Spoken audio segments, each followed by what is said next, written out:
iuwi niyo yung natitirang popcorn. Sayang, mahal kasi. But anyway, Last na yan, ha? hotdog. I think that was very corny. Kasi Kasi popcorn popcorn. eh. Kailangan yung matandaan na malaman at matandaan na ang pag-ibig ay nag-iibang anyo. Kailangan yung matandaan na pag ang pag-ibig hindi isang hugis lang. Para sa akin, hindi siya isang uri lang ng pag-ibig. Pwede siyang huminto, pero mag-iiba siya ng form. Pwede siyang magtuloy-tuloy, pero mag-iiba siya ng form. Medyo malalim, kaya panoorin niyo yung pelikula. But yun yung takeaway ko, that love wins pa rin. Whatever shape or form, it's still love. Diba? And your takeaway, anong takeaway yung gusto mo? I feel like if ever it would be to never miss a beat. Never miss a beat when it comes to the person you care about, because it could be that millisecond of a reaction, a nuance, a sigh. That beat is what actually mattered. So, and that could be with anyone in general. It doesn't have to be with your loved one. It could be with friends, family. That beat matters. So, never miss a beat when it comes to love. Wow! Yan ang gusto ko mapansin sa movie. Kasi nakaka-intriga yung trailer nyo, ha? Napanood ko siya. At parang nung una, you were so in love, tapos parang nabaliktad.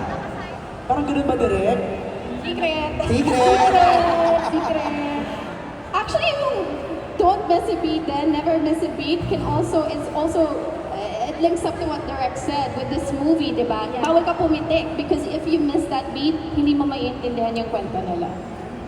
Tutok. Don't Tutok. blink. Don't blink. Huwag yung cellphone sa sinihan. Don't blink. Okay. From Jerry Echo, what does your characters represent or tell about love and romance? Without spoiling. What does your character represent about love and romance? Ako? Parang ano lang ako? Yung character ko siya yung nag-representa ng traditional na Pilipinong lalaki. Na ito yun, dapat ganito. Dapat ganyan tayo sa isang relationship. By the book. Kailangan ganito ang gawin natin. Ito yung tama, ganyan. Siya yung nagre-representa ng hindi niya masyadong Conservative. ayoko ibigay lahat eh. Pero minsan kasi kailangan natin maintindihan na hindi sa lahat ng panahon kailangan makahon ang kababaihan sa kultura at tradisyon. Tungkol kasi siya sa pag-grow. Parang ganun. Oo. And Yung character ni Ellie naman, as a Gemini, she's a dual personality, diba? So she can be exactly what Eric wants her to be. But what's important is that he loves her for when she's not that person as well. For when she's who she wants to be and not who he wants her to be. So there's that journey of loving that person regardless of the decisions she makes that may not be in line with your values or whatever, but it's choosing to love that person no matter what. right. Kat, what does your character represent naman? Parang napatingin ka lang sa taas. Siguro yung character ko dito, si Nicole, she represents someone who sees potential. I'll leave it at that. She sees potential. Sees potential. My choice din siya In kung what? pupursue. Potential in what? Potential in a relationship.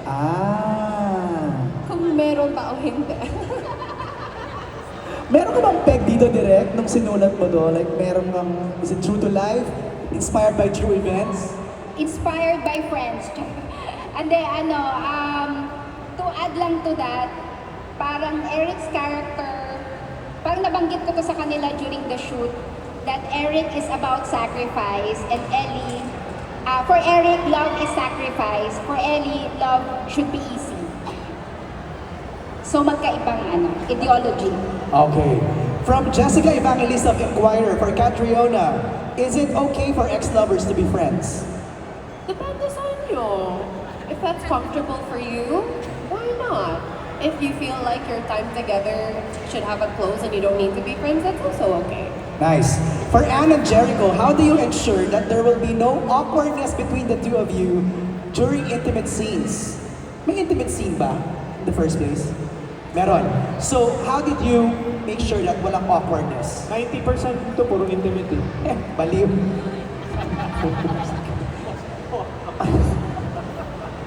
No, hindi lang kasi para we made sure that we understood kung ano yung kailangan ng storya. Hindi siya ginagawa dahil kailangan lang ipakita na gano'n. Malalim yung pinanggagalingan niya kasi yung mga intimate scenes ay nanggagaling sa parang ano yan eh, yung intimate scenes parang pimple yan eh. Epekto lang yan ng kinain niya. Ibig sabihin, epekto ng pagmamahal ng dalawa at ng ano na. So, nagkaroon ng apoy, parang ano. Ba't naman pimple? At di ba pag kumain ka ng pimple, akala ng mga tao, nagkaka-pimple ka kasi ano, hindi nila alam na pag kinain mo yun, tapos nagpupunta na ng gano'n. Ewan ko mahilig ako sa science, pasensya na. Parang hindi. Mali yata yung movie ko. Parang hindi ganun yun. Ganun yun, epekto lang yung pimple, hindi siya dapat ginaganon Mga algorithm ng TikTok mo, Jericho, ha? Matagal ko nang alam yun, 20 years na. Matagal na ako sa mundong to. Okay. Oh, Anne, same question. Awkwardness in No, intimate no, scenes. no Wala. awkwardness at all. But can you believe in all the times that we've worked together, this was our first intimate scene? Ay, really? Yeah. So, but I guess because we've known each other for so long, there was no awkwardness at all. And you know, we had an intimacy coordinator, which really, really helped because you know you'll be able to see in that scene like it's so beautiful. That's so interesting. May intimate scene coordinator. Yeah. Ganun yun. Oh, wow. Tsaka yung una, sabi ko kay Ann, okay lang ba kung yung double ko na lang yung kakising niya? So, Parang na-intriga ako doon sa coordinator na yun. Gusto ko siyang ma-meet. Magkwentuhan ka kami yan. Okay. Something that I wasn't careful with in love before was I always used to see love as such a sacrifice for the other person. Na siguro sa pagka-giving ng personality ko, I forgot to give to myself.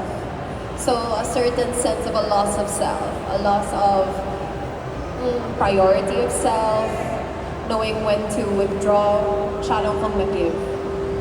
Ganda. Direk, kasama ka? Mali. Yes, of course. Nasa script na lang.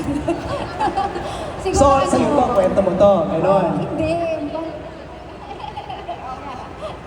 Hindi, siguro, basta dapat yung pag-ibig hindi siya hinahabol. Ooh, I love that. Dapat ang pag-ibig hindi hinahabol. Galing. alam ko yan, direct ko inaabol ka dun sa jeep. Yan na. Jericho. Dati kasi lagi ako nagpapalibre. Hindi ko naiintindihan na kailangan pala magbayad din ako pag kumakain kami. Joke lang. Naipon eh. No. I love eating, going out. But I think the one thing is that I love giving and giving and giving. Kasi dati kasi may idea akong kung ano dapat yung pag-ibig eh. Coming from a, broken family, di ba? So may idea ka na dapat ganito, ganyan, ganito yung gusto kong maging, ayoko maging ganyan. So meron akong ideas kung paano ang relationship, paano magmahal. So ngayon, ang nangyayari doon, hindi na ako natutong makinig. So nakalimutan kong makinig. Akala ko, bigay ka lang, yan ginagawa mo, very sacrificial. Bigay ka ng bigay, hindi ka na nakikinig. Ano pala yung gusto ng mahal mo? Parang yung love language din, di ba? Ito pala yung gusto niya. Ganito pala niya gustong mahalin siya. Yun. Ngayon nakikinig na ako. Nalilibre na ako. Galing. Ganda nun. Yung pa rin ang ending, libre pa rin. And what is it about love that you were not careful about in the past? siguro it's when you probably you end up loving so much that you don't take time to take a step back and see if you're being loved the same way in return. Because you know, when you're in love, you had all those Yeah. glasses on, you know, and you're just thinking like this is a perfect situation. But in fact, you need to have a reality check from time to time and see like, wait lang, ako lang ba yung lover dito? Kailan kaya magiging the loved one? This is what I like about this movie ngayon pa lang. It's so relatable. I think everybody in this mall can relate to it. So, that wraps up our Q&A.